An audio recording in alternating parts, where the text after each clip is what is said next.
Beneath the tricolor flag, the roads of one country stand out above all the rest.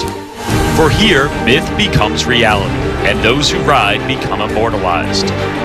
1 year ago, an intrepid Aussie finally seized the victory he had sought for a lifetime, once again disappointing a dynamic duo. While an American-forged team rode in unison to victory, and a speedster from the Isle of Man seized 5 stages in pursuit of history. Now, unknown roads lie ahead, with a wide-open route as one brother tries to fill the shoes of another. A Canadian rider seeks cycling's 2 most prestigious crowns. An American veteran sets forth on what may be his last best chance, while a lightning-fast Englishman attempts an historic first. And the defending champion would like nothing better than to deny them all, as the 99th edition of the Tour de France dawns.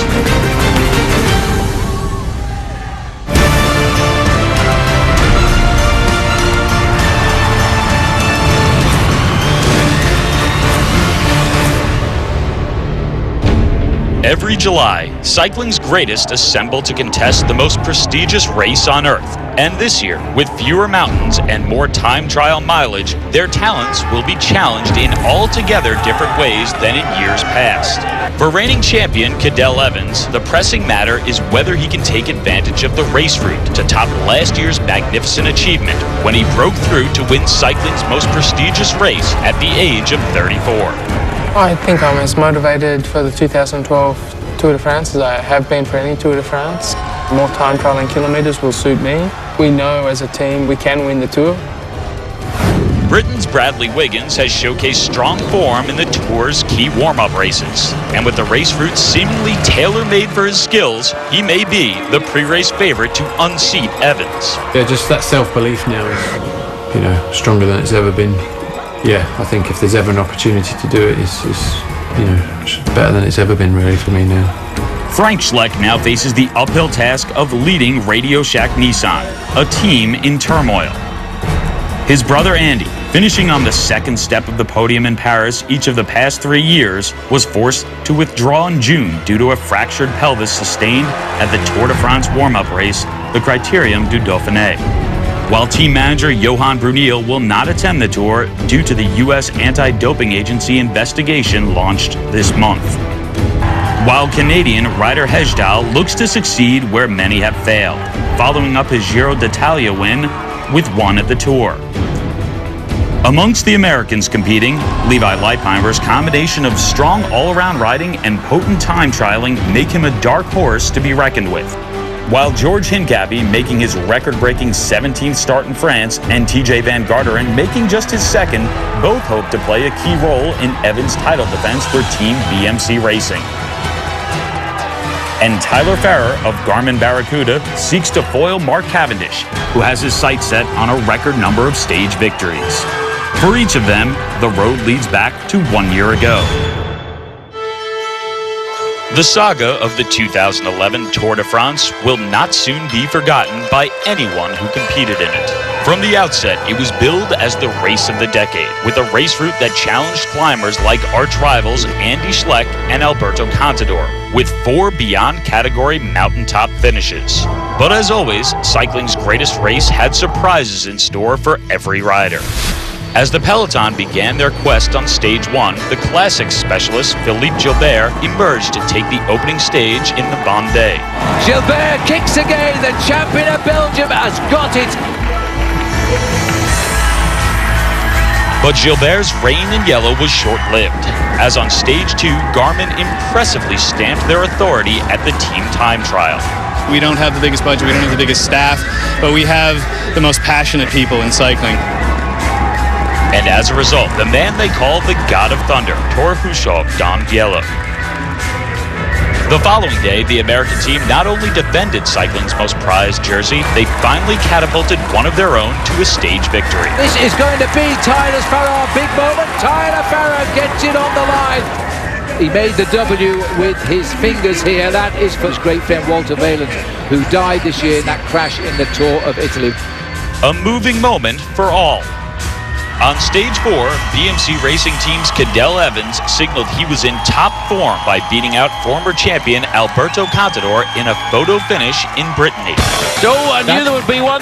While in the crash-marred days that followed, the Manx missile, Mark Cavendish, took 2 field sprints. The missile from the Isle of Man has got his first win of the 2011 Tour de France.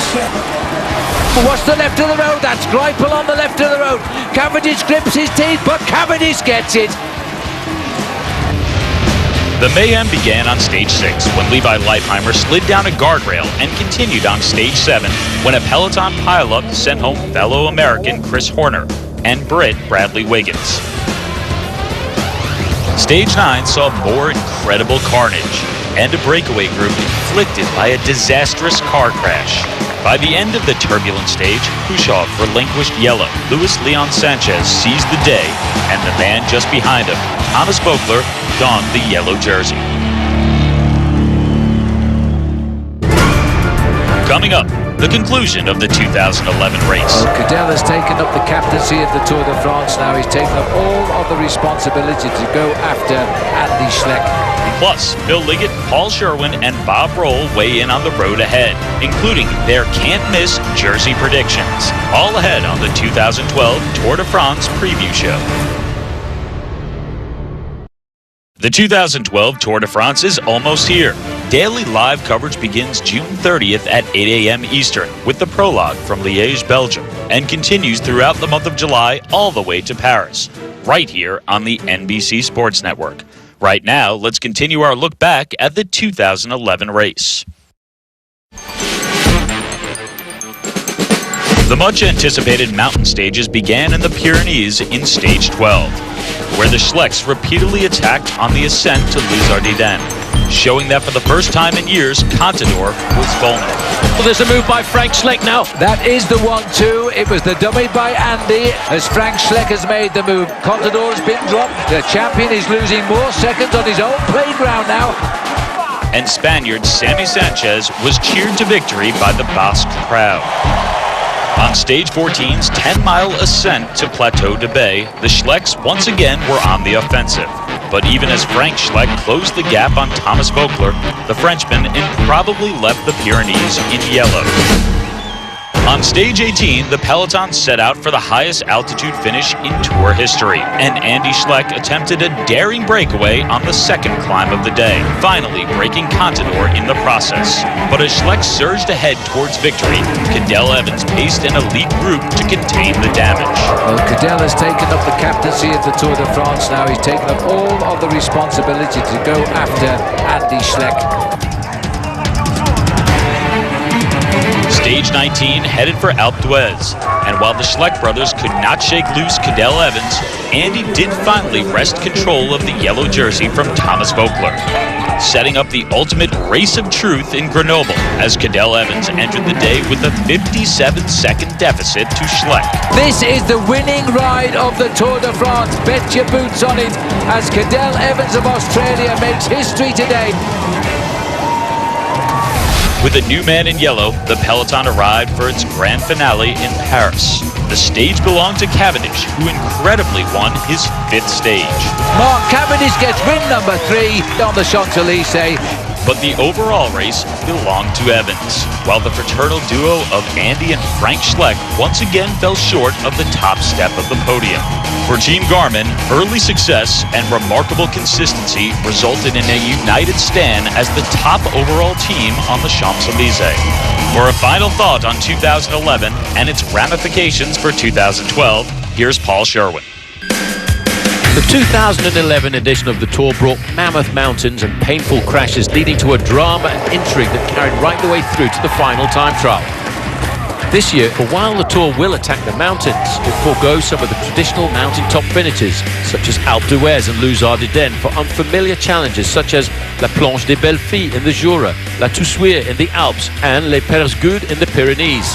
Meanwhile, for the time trialists, there are over 60 miles between the opening prologue, the Stage 9 time trial, and the penultimate Stage 19, which will likely be the de facto crowning of the race champion.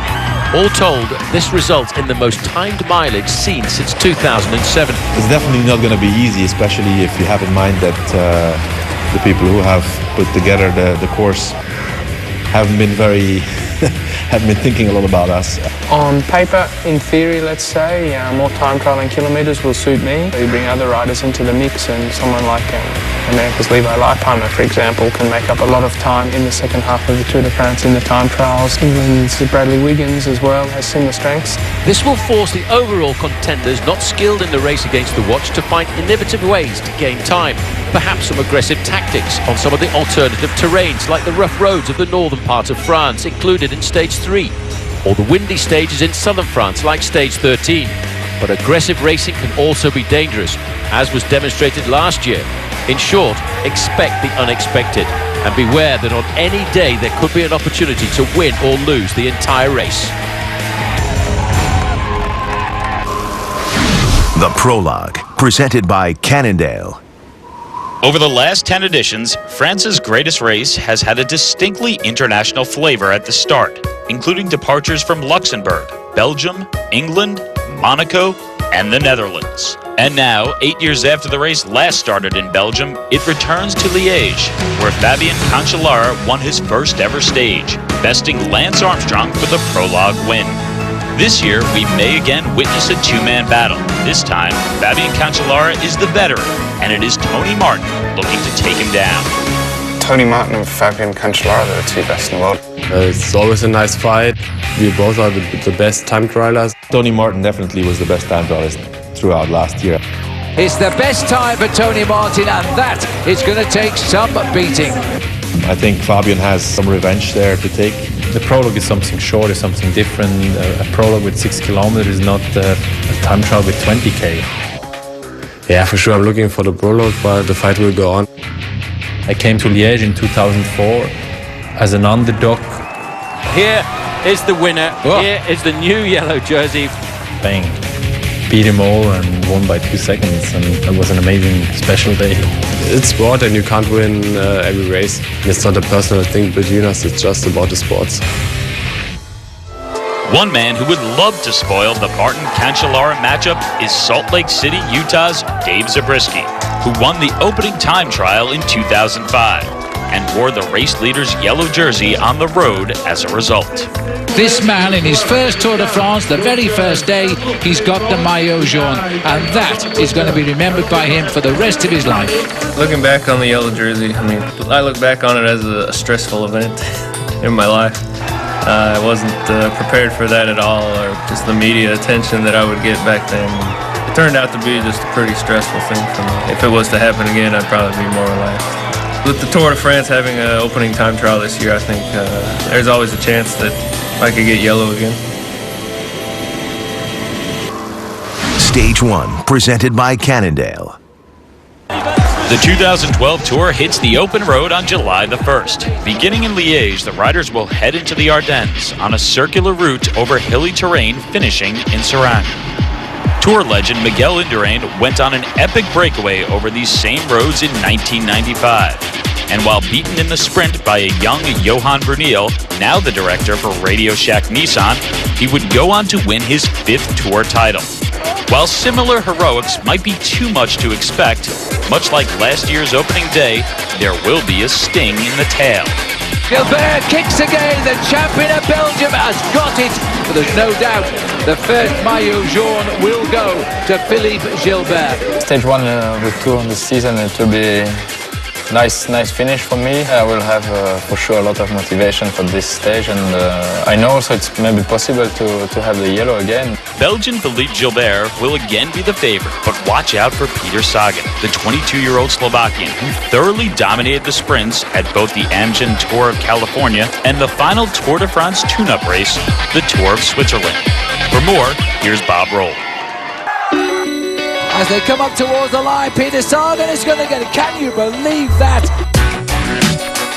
Let me get straight to the point. Peter Sagan was ridiculous at the Tour of California this year. We most certainly expected him to do well. He's made himself pretty comfortable in the Golden State in prior years. But after winning Stage 1, he kept winning. And winning. Like the big pink bunny from those battery commercials. Until finally, after 4 straight days, when it looked like the peloton was ready to fold up, go to the beach and call it a tour, the guy finally had the decency to lose a stage. It was, after all, a time trial. But it turns out that may not even be a weakness, as this month at the Tour de Suisse, he was back, beating Fabian Cancellara on his own turf, the time trial. Not to mention continuing his ridiculous run on the open road. Sagan has gone again. Has he got it on the line? Yes, he has. It's unbelievable. Now as a Tour de France rookie, which is even harder than it sounds, the sprinter with a big engine has set his sights on victory at the Tour de France. And I, for one, look forward to seeing if he can win a stage, or perhaps even 4. So this will be my first tour, my second Grand Tour after the Vuelta, and hope to do well in the first part, and ultimately to bring a good result or even some victories to the team. For this Liquigas rider, green is a becoming color.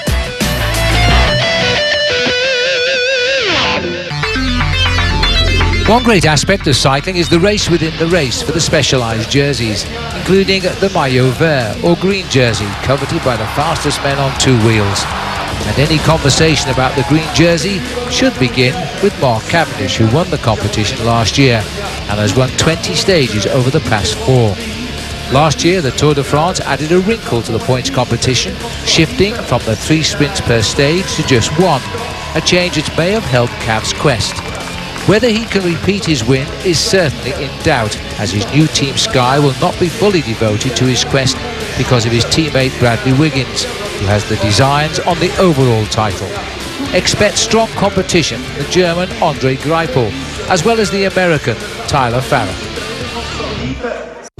Coming up, the Days of Thunder, and Cavendish's opponents on how to stop the Manx missile. How to beat Mark Cavendish has been the question in sprinting since about 2008. When the 2012 Tour de France preview show returns. We haven't evolved to ride bikes. It can be as simple as learning a language. When you're young, if you learn a language, you don't know any different. And it's the same way. I grew up on the track. I grew up as a racer.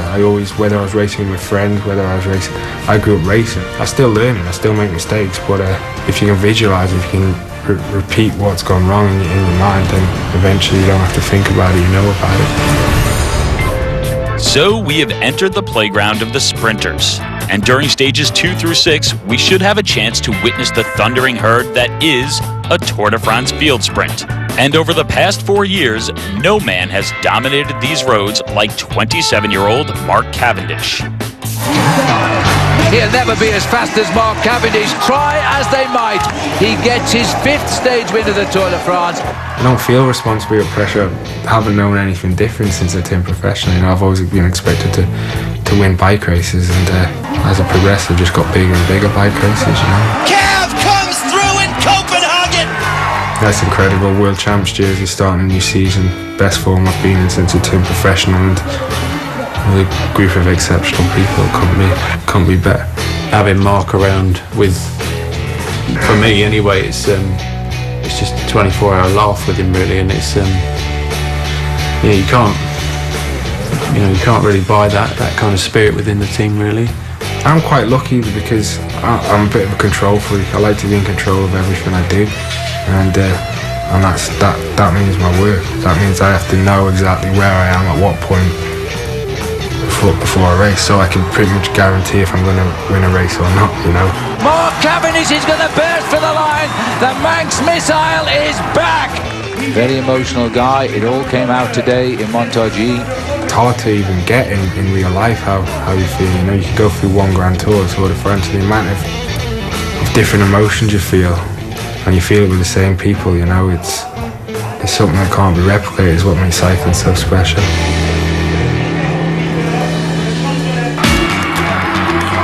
Mark Cavendish's spectacular form and the rise of Bradley Wiggins to the status of pre-race favourite in the GC gives Team Sky the potential of having both green and yellow jersey candidates.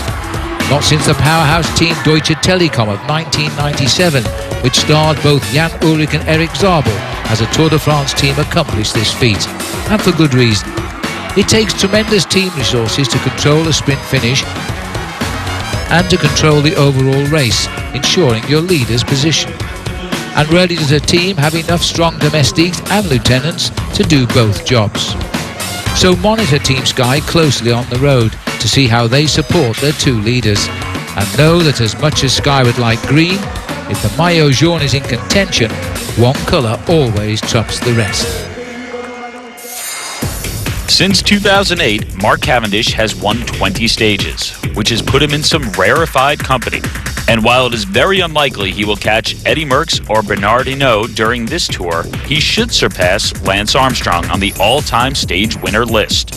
For more on the Manx Missile, here are some men hoping they can beat him at his own game. How to beat Mark Cavendish has been the question in sprinting since about 2008. On a good day, it's very hard to beat Cav. He's probably the fastest man on the planet. The thing with Mark is he's a very aggressive sprinter. He has a very, very decent last 100 meters. For sure, we need a really good tactic to give our sprinters a good advantage. You know, there's a handful of guys who have shown that when everything goes their way, they're fast enough to do it. He looks at Greipel, he grips again, and on the line, Greipel this time has got the better of Mark Cavendish. I would say the rider to beat Cavendish is going to be Greipel. I think he's actually maybe faster. Here he comes, Mark Cavendish and Andre Greipel. Oh boy, revenge is very, very sweet as Cavendish wins. Tyler Farrar, he's a fast gentleman also. It is desperately close, but Tyler Farrar gets it on the line. Sometimes you get lucky and you win a race. Okay, there was some crashes. He wasn't right in the mix on that sprint. And Mark Cavendish gets it on the line. He makes it look easy. He wins a lot of races because he has a very good team. It's not because he's the fastest. He is the fastest guy in the last 100 meters. There's a lot of guys that can do 200 meters faster than he does. But it's getting there with no efforts. It's getting there at that point where you have to go with no efforts at all. Try as they might, Mark Cavendish gets his 5th stage win of the Tour de France. Cav's the #1 sprinter in cycling. He has been for years now. He's certainly the man to beat, and he's the man that every other sprinter is measured against. Over the past 4 years, no team has won more races at the Tour de France than the High Road Group headed by Bob Stapleton. And it wasn't just Mark Cavendish. This year at the Tour, a few of Cav's former teammates may be the men with the best chance of taking down their former leader. During Cavendish's 20-stage wins, no one had a better perspective than his lead-out man, Mark Renshaw. If he wasn't so dedicated to helping Mark Cavendish win, he could win a clutch of stages. Now riding for Rabobank, he showed his talents this year at the Tour of Turkey. Matt Goss won Milan-San Remo and a stage of the Amgen Tour of California last year. Now, with Orica Green Edge, he should have a team fully dedicated to his task. Together, they already won a stage at the Giro d'Italia. And perhaps most dangerous of all, Lotto's Andre Greipel, who took Cavendish to the edge last year, even beating him on stage 10. Greipel this time has got the better of Mark Cavendish, and that was a terrific sprint. Coming up, a young American looks back on his Independence Day triumph. Tyler had a lot to overcome last year. Plus, Bob Roll looks back at last year's unforgettable crashes. Goes quick. Bam, crash left and right, rider out, rider here, boom. When the 2012 Tour de France preview show rolls on.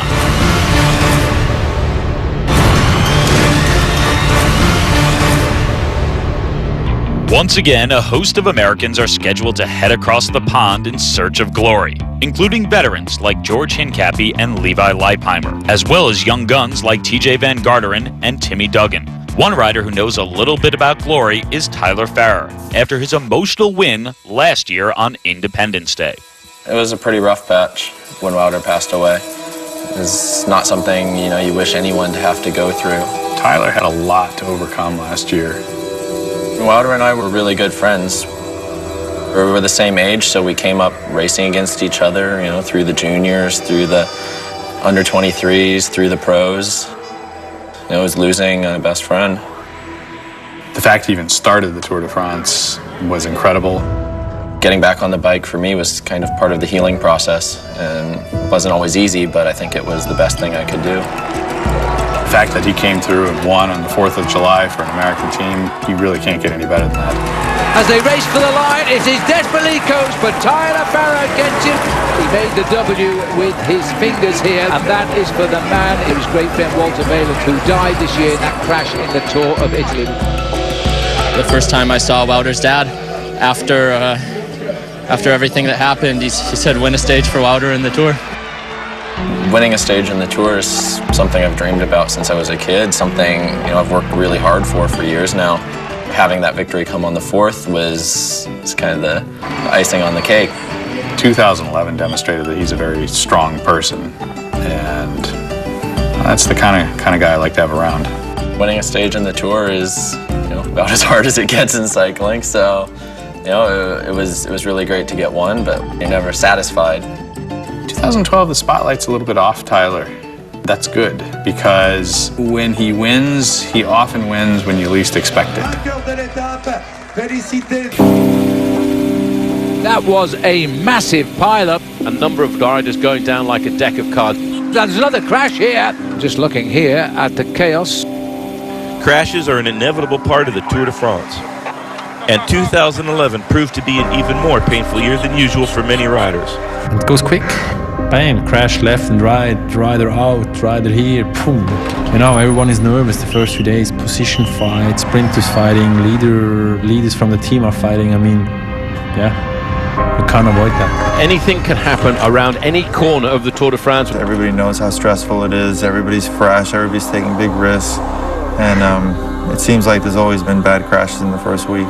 It wasn't just the usual wrong turns or the guy who hit the brakes in front of you that shouldn't have. It was the frequency and impact on the overall standings that permanently derailed many top contenders.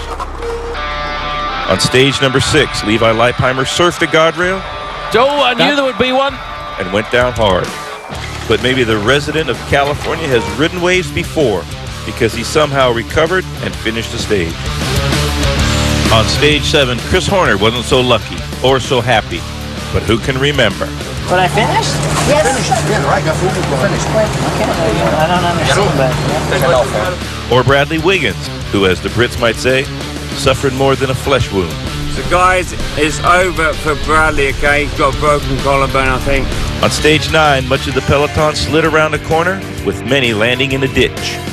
It was one of those days where, I kind of have your life flash before your eyes, and I came around a corner and started seeing guys unclipping and guys skidding out, hitting the barriers, and then you just hear bikes breaking and exploding. And then this, the worst vehicular accident in recent memory. The 2 seconds I could think was, I'm still alive. This is the end of the Tour. I was laying there and I tried to move, and then I felt I didn't break anything, but then I looked at my leg and went to it. But remarkably, after Johnny Hoogerland and company were clipped by a French television car, Hoogerland managed to stay in the race. That's a good example of why cyclists are the toughest athletes on earth. As far as I'm concerned, that's the end of the story.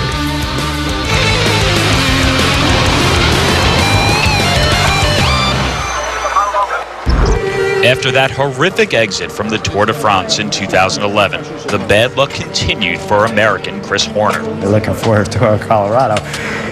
Before I knew it, I was back at the emergency room at the hospital and taking care of a blood clot. I had cracked ribs from the Tour crash too. And so I just thought I was laying on the cracked ribs a little wrong, and that's what was causing the pain. I was in more pain than I've ever felt in my life, realistically. The 40-year-old began 2012 with strong ambitions, hoping to repeat his amazing victory at the Amgen Tour of California. Despite some aggressive racing, particularly on the Queen stage to Mount Baldy, the best he could muster was 8th place overall. After initially being left off the Tour de France roster, the man from Bend, Oregon will begin the race with a clean slate. And with teammate Andy Schleck on the sidelines, he may have some designs on a few results of his own.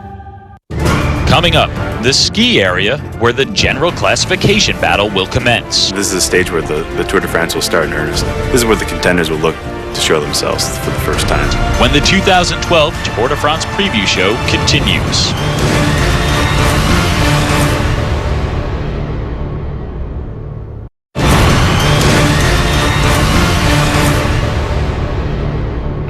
When Cadel Evans won the Tour last year, he joined a distinguished old-timers club. If he can repeat this year, he will become the oldest to win in 90 years. Suffice it to say, age is probably not on his side. Cadel Evans salutes the crowd on the Champs-Élysées. In 2007 he was second, in 2008 he was second. He held the jersey one day last year, but now he is the champion of the Tour de France. To finally win the Tour de France after a couple of close calls, big relief initially. That's probably the main part of it. I always just thought I just needed a little bit less bad luck and I would have been all right, and that happened in 2011. And yeah, it's still, to be honest, I think months later I'm still coming to terms with it all, and sometimes I sort of have to remind myself, oh, that's right, yeah, we won the Tour last year. But for me, life goes on for the future. I started watching when Indurain started his reign in 1991, and you know, that really planted a seed in my head. And I was just getting into cycling then. I raced mountain bikes until 2001, actually. So it was 10 years till I even raced professional on the road, and another 20 years until I won my first Tour de France. And that whole circle was a long circle of dreams and work and application and so on that came together in 2011. You never know what you can do at the Tour until you ride one. It wasn't until 2005 that I rode one, almost sort of 14, 15 years after I started first racing, and so that's a long time. And then at that point I didn't know how good a Tour rider I could be, and I became 8th in my first Tour de France. I thought, well, that wasn't such a bad starting point. I just kept on believing in myself. Not everyone around me did, but in a team like BMC, everyone did believe in me, and they gave me every opportunity and every bit of assistance they could. And yeah, I think we really deserved that win in 2011. This is the winning ride of the Tour de France. Bet your boots on it, as Cadel Evans of Australia makes history today. We prepared very carefully for the time trial with the idea in mind that it could possibly be a very, very important moment of the race. I asked if director John Lalange, who was following in the car with his stopwatches and everything. By the end, we had a pretty good idea. We were on a good projection, and we just continued on from there. I think I'm as motivated for the 2012 Tour de France as I have been for any Tour de France. I feel probably in some ways a little bit more confident because, one, we know as a team we can win the Tour. In theory, let's say, more time trialling kilometres will suit me. In the end, you have to be very good, you have to avoid bad luck, and you have to be the best guy there. As defending champion, Evans is held to a different standard when it comes to race results, because only one matters: repeating. Something no rider has done since Lance Armstrong. Cadel's spring started strong with a victory at the Criterium International, including a win in the race against the watch. The bike lunge does it for Cadel Evans. He gets a stage win and takes over the race leadership. But the Australian could not repeat his success at the Tour of Romandy, finishing a rather disappointing 29th overall and looking vulnerable in both time trials. In his final tune-up at the Criterium du Dauphiné, he finished 3rd, but was demolished by rival Bradley Wiggins in the time trial. If that is Cadel Evans just in front there, this is an amazing time that Bradley Wiggins is doing. But he did show some resilience in the mountains, winning a stage and creating separation on other stages. This aggression on the climbs has the potential to turn from seconds into minutes on the more difficult terrain on tap in July. And I further expect his form in the race against the watch to improve. Once again, the one to beat might be the man from down under. BMC Racing will have to do without a couple of key cogs. American Brent Bookwalter, who has ridden the last 2 tours with Cadel Evans, was not selected. The bigger loss, perhaps, is Thor Hushovd. The man who won 2 stages last year is still suffering from a viral infection. Other noteworthy riders not competing in 2012 include Tom Boonen, who despite his stellar form is concentrating on the Olympics, and 2-time overall champion Alberto Contador, suspended after testing positive for a banned steroid at the 2010 Tour de France. He will return to racing in August. Stages 7 and 8, presented by Cannondale. On Stage 7, the race will head into the Vosges for this tour's first look at the mountains, including the uphill finish at La Planche des Belles Filles, with an average gradient over 8%. The only ski area in the region, this will be the first real chance for the climbers to showcase their talents.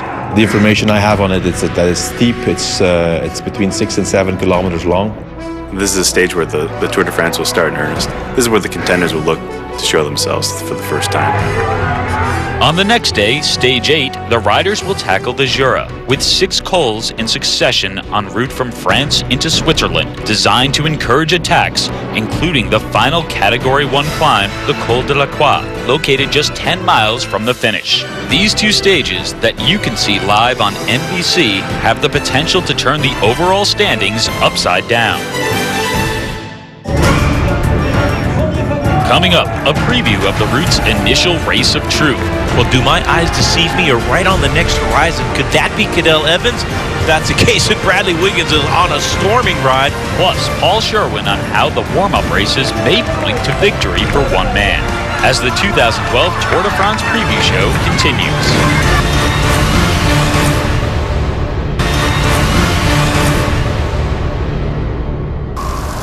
Stage 9 presented by Cannondale. The Stage 9 individual time trial should prove a vital test for those who hope to seize the coveted winner's trophy on the Champs-Élysées. Beginning in Arc-et-Senans, appropriately known as the City of Time, the 25-mile route has a significant rise to the walled city of Besançon. And following his dominant time trial victory at the Critérium du Dauphiné, Bradley Wiggins could be the man to beat on this day. Opening up questions about Cadel Evans' form and ability to defend, as he lost 1 minute 43 seconds with Wiggins literally in close pursuit. Well, do my eyes deceive me, or right on the next horizon, could that be Cadel Evans? If that's the case, and Bradley Wiggins is on a storming ride. At 43 seconds off Wiggins' pace, world time trial champion Tony Martin was the only man who came close to Wiggins' blazing time. But unlike Evans, he is unlikely to be an overall threat. But the most important conclusion from this warm-up event has to be the performance of Wiggins, and not just that he won, but by how much. It's always nice to see the winner of the Tour de France ahead of you, but I was just concentrating on my own effort, and I think I got everything out at the finish, so I'm pretty pleased. On that day, he went from contender to possible overall favorite. What a great ride by the British superstar. I think he's the #1 favourite for the Tour de France this year. Yeah, just that self-belief now is, stronger than it's ever been. He will win Paris-Nice. It'll be the first Brit, by the way, to win Paris-Nice since 1967. Yeah, I think if there's ever an opportunity to do it, it's better than it's ever been, really, for me now. Wiggins leaving it all out on the open road in the time trial today. The team's stronger than it's ever been. Even with the inclusion, not just of the climbers, but people like Bernard Eisel, Mark Cavendish. They bring a lot to the team. It's just such a different feeling to 2 years ago when this whole thing started. Watch this from the peloton in the yellow jersey. That is domination. The mountains are a big part of the Tour de France, and it's something I've really worked hard on the last 18 months to improve on, because in the past I was always just a time trialist that could get over the climbs, and hang on and then make time up in the time trials. But now I've really working hard to improve my climb and become a climber now who's capable of time trialing. And a great storming, dominating ride by Bradley Wiggins in the time trial. Uncompromised this year, training and racing, really. It's all with the Tour in mind. Perhaps the top favorite for this summer's Tour de France. In 2011, Cadel Evans exhibited strong form in key warm-up events leading to the Tour de France, including triumphs at the Tirreno Adriatico and the Tour of Romandy, as well as a second-place finish at the Dauphiné. This year, it has been Bradley Wiggins tearing up the key warm-up events. First, he won Paris-Nice in March. Then he beat Cadel Evans at the Tour of Romandy in April, including a remarkable stage win in a bunch sprint. Displaying his usual time trial brilliance throughout, his strong run continued in June at the Dauphiné, where he went toe-to-toe with the defending champ. During the era of Lance Armstrong, early season races were often discounted as he focused on his own training rather than the warm-up stage races. But after Evans' successes of last year, prognosticators are starting to put more stock in warm-up races, and many believe these wins by Wiggins are a sign that he will be the man to beat. Wiggins is not the only man for whom the race of truth could provide an opportunity. Several other overall contenders perform well in this discipline, including Russian Denis Menchov, German Andreas Kloden, and Americans Christian Vande Velde and Levi Leipheimer. All have finished in the top 4 at the Tour before. here's a closer look at Omega Pharma Quick-Step's Levi Leipheimer. Coming off his tremendous 2011, where he won 3 of cycling's biggest week-long stage races, Leipheimer entered 2012 with his new team, Omega Pharma Quick-Step, with high hopes. But a crash-marred start to the season has derailed his plans. First, at Paris-Nice. Bob, I do not believe this. This is awful luck. This is terrible luck for Levi Leipheimer. Then, on April 1st, during a training ride in Spain, it got even worse. I got hit from behind by a car. There was an 82-year-old man driving, and he said he didn't see me. All of a sudden, you're on the ground, and you realize you've been hit, and it was pretty traumatic, to tell you the truth. I have a broken fibula. Broken bones, they take 4 to 6 weeks to heal, but the fibula is not a weight-bearing bone. Leipheimer rebounded from the brutal injury with a gutsy 6th overall finish on home soil at the Amgen Tour of California, and showed further improvement with a 3rd place at the Tour of Switzerland in June. Now the Californian believes that not only is he ready to peak in July, but that he may be able to match his podium result from 2007. I can definitely be on the podium in the Tour de France, especially this year with over 100 kilometers of time trials that really suit me. For myself, that opportunity is definitely there to be on the podium. Coming up, Phil Liggett on the Alps and the Tour's first ever visit to the Col de Grande Colombière. Plus, Team Radio Shack Nissan in tumult as they look for a new leader, when the 2012 Tour de France preview show continues.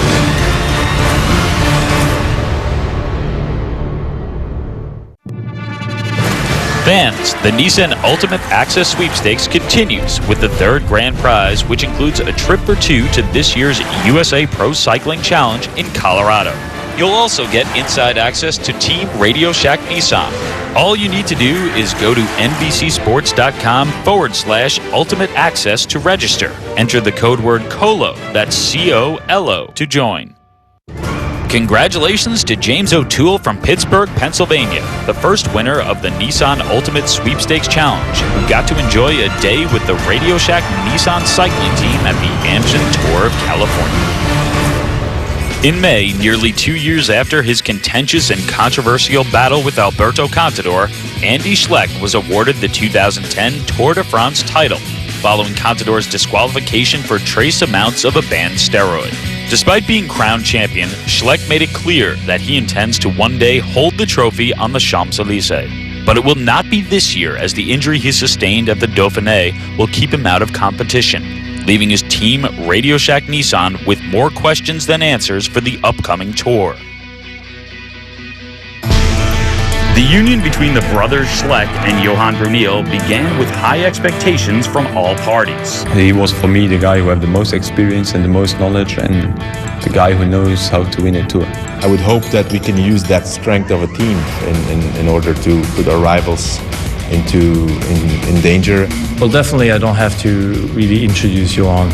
I think he had 13 Grand Tour victories, so he brings lots of experience. But over the course of the spring, it has spun out of control. In May, Bruneel questioned Frank's dedication to racing, specifically his withdrawal from the Giro d'Italia due to a shoulder injury, and even his spot on the 2012 Tour de France team. In sharp response, Andy openly questioned Bruneel's methods and then proceeded to have one of the worst showings of the year in June at the Tour warm-up race, the Critérium du Dauphiné, where a fractured pelvis during the time trial ultimately forced him to withdraw from the Tour altogether. Rumors have even reached the point where many expect the Schlecks to race elsewhere next season. And finally, just 1 week before the start in Liège, Bruneel elected not to attend the Tour due to an investigation by the U.S. Anti-Doping Agency, issuing the following statement, quote, "The story of the Tour should be the great achievements, its riders, and our great sport. My attendance in light of the recent USADA allegations would be an unwelcome distraction. I hope to prove my innocence and resolve this matter soon and once and for all." Now Frank will need to have an extraordinary performance in order to win on a race route seemingly built to stop climbers just like him, while the team has other viable options like veterans American Chris Horner and German Andreas Kloten, who excels in the time trial. July looms as a huge test for Frank Schleck and Team Radio Shack Nissan. But the roads of France certainly provide them with the opportunity to put this controversy behind them. You got to look on yourself. I think if you finish a race and you're 10th or you are in the group battle, I think if you know for yourself that you've done everything right and you have no regrets, I think that's okay. It's only important that I have 100% good condition before the tour or in the tour in the beginning. And then you will see what's happened. Last year everybody was looking for Andy and for Frank. But now they need to look also to me and to Chris or maybe to Maximum 4. Tour de France is like a roller coaster. It's up, you get ups and downs. And the problem with these downs, you can lose the tour in one day, but you cannot win it. And it's maybe a good situation because it takes a little bit pressure for him. If I finish and I'm going to go to my teammates who sacrificed for me, and I'm going to go and tell them, hey, I should have done this different, or I should have attacked. I could have done better. Then I'll be mad. But if I finish and I'm telling my boys and my boss that I gave everything, I'm very sorry, that's all I had, I think he's going to be satisfied. Stages 10 through 12, presented by Cannondale. The mountains begin in earnest on stage 10 with the Tour's first ever visit to the Col de Grand Colombière, located just north of the Alps in the Jura Mountains. This climb is nearly 5,000 feet high and 9 miles long. With sections as steep as 18%, it's likely to be the hardest climb of the entire race route. Followed quickly by the Col de Richemont, peaking just under 15 miles from the finishing line in Bellegarde-sur-Valserine. The descent to the finish is a bit of a new thing in the Tour de France. The Giro's been doing it for years, the Vuelta's done it. The Tour de France is kind of becoming a bit more spectacular in that sense. And there are some complaints. Some of the riders think it's too dangerous, but it's racing, and I think, it's fun. Earlier in June, during the Critérium du Dauphiné, Cadel Evans attacked on this climb with 3 teammates. He gained more than a minute over Bradley Wiggins before Team Sky reeled him back. A likely foreshadowing of the battles to come in July. Stage 11 begins in Albeville and features in rapid succession the beyond category Goliaths of the Col de la Madeleine and the Col de la Croix de Fer. They're followed quickly by the Col du Mollard and an uphill finish at La Toussuire, likely to bring about a fierce battle that will separate the contenders from the rest of the field. La Toussuire is a hard climb that no one really knows about. Usually it's at the end of a very hard stage. I remember talking to my buddies, like, yeah, what is this La Toussuire place? He's like, oh, you'll know soon. I went skiing there the other day, and it took us a long time to drive up that hill. So it's not an easy climb, and it's nothing to be overlooked, that's for sure. La Toussuire was first included in the Tour back in 2006, notorious as the day when the disgraced duo Floyd Landis cracked and Michael Rasmussen won the stage. Controversy aside, though, this day is a bear. Stage 12, the final day in the Alps, brings the 7.5-mile climb to the top of the Col de Grand Croucheron and the 8.6% Col de Granier, seemingly less dangerous climbs. But it was in this area that Lance Armstrong went off-roading back in 2003. A reminder that anything can happen as the field descends out of the Alps and the sprinters fight their way back into the picture on the road to Annonay. Coming up, the American who would be king. I think I learned a lot from that day, and it was fun to be out there. And I got the Mountains jersey that day, so that was super cool.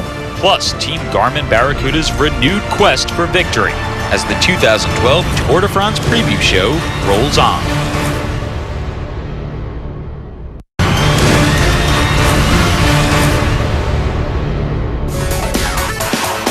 This year, when George Hincapie takes the start in Liège, he will have competed in the Tour de France on more occasions than anyone else, as he starts number 17, surpassing Joop Zoetemelk for the record. This August, Hincapie has announced he will retire from the sport of cycling, but not before one final lap around France. When I started, I never imagined doing one Tour de France, let alone 16, so it's been quite the run. 17 would be the record, and I'm hoping to accomplish that this year. Yes, you bet he will, and if he does come back, he will complete one more tour than anybody else in the history of this event. Just getting there, back in '96 was already a dream come true. And then being part of Lance winning 7 Tour de France's, Colin Dorr winning 1, Cadel winning 1. And George Hincapie, after 10 years in the Tour de France, finally gets a victory, and he cannot believe it. Winning a stage, winning several team time trial stages. Hincapie's mixing it up the front. He waves, there you go. And meeting my wife would be the ultimate accomplishment. Yeah, in 2004, we won like the best team classification after the first stage in Paris, and she gave us little lions on the start. At 16 participations in the Tour de France, George Hincapie still has the desire to go to the front. You know, the last couple of years, I'm taking my career month by month. I'm still kind of having fun. You know, it's going to be tough to say goodbye to that. Stage 20, presented by Cannondale. The final stage is the shortest stage of the race and will likely be ceremonial for the overall leader. But that never takes away from its spectacular nature as the peloton races towards the City of Light in grand fashion. For the sprinters, this will be a final chance for glory, and Mark Cavendish will be eyeing a 4th consecutive win on the Champs-Élysées, along with a 2nd green jersey. Although keep an eye out for American Tyler Farrar, who may try to steal the day amidst the pomp and circumstance of Paris. As this day marks the end of the race, so it marks the conclusion of our show, which means it's time for final thoughts and predictions from Phil, Paul, and Bob. From 1970 to 1974, Eddie Merckx won 26 stages at the Tour de France. From 1978 till 1982, Bernard Hinault won 22 stages. And from 2000 to 2004, Lance Armstrong won a mere 15 stages at the Tour. Over the past 4 years, Mark Cavendish has totaled 20 stages. With another strong run at the Tour this year, he might even match the immortal Eddie Merckx for the best 5-year run in history in terms of stage wins. Yes, he has to share his team resources with Bradley Wiggins, and perhaps the Team Sky train might not be as good as the one at HTC, but of the jersey predictions this year, it's very easy to pick the green. Take it to the bank, Mark Cavendish will stand on the podium in Paris as the points classification champion again in 2012. The mountains are my favorite part of the Tour de France. And while mountains of the Vosges, Jura, Alps, and Pyrenees included in this year's tour have met with a collective yawn, keep in mind that what often makes a stage difficult is how hard it is raced, not necessarily the profile on paper. Expect the mountain men of the race to make their mark. As for the polka dot jersey winner, it may be a fool's errand to make a prediction. 2 main factors in this competition are opportunity and desire. Look for a rider whose team has neither a dominant sprinter or a genuine overall contender. Therefore, he will be given the freedom to pursue his own goals. A rider must be dedicated to chasing mountain points and obsessive at getting in early breakaways on key stages. With these factors in mind, I have chosen Johnny Hoogerland from Vacansoleil. He demonstrated true grit last year, despite that horrific car accident. I expect him to be undeniable this year. This will be my 40th Tour de France, and while I may not have seen it all, it is quite safe to say I have seen quite a bit. Legendary riders, each making this race their own. Amazing sprinters. Incredible moments, the shocking comebacks, bitter rivalries, the unbelievable crashes, and even more unbelievable recoveries. But never have I seen a British winner in the Tour de France, or even finish on the podium. This year, Bradley Wiggins has torn through the season, showing his trademark time-trialling skills to match with stellar form in the mountains. On a course seemingly built for his strengths, Bradley Wiggins will become the first British rider to win the Tour de France. The 2012 Tour de France begins June 30th at 8 a.m. from Liège, Belgium, and continues throughout the month of July. Tune into NBC Sports Network and NBC for complete coverage. You won't want to miss it. For Phil Liggett, Paul Sherwin, and Bob Roll, we will see you at the start line in Belgium.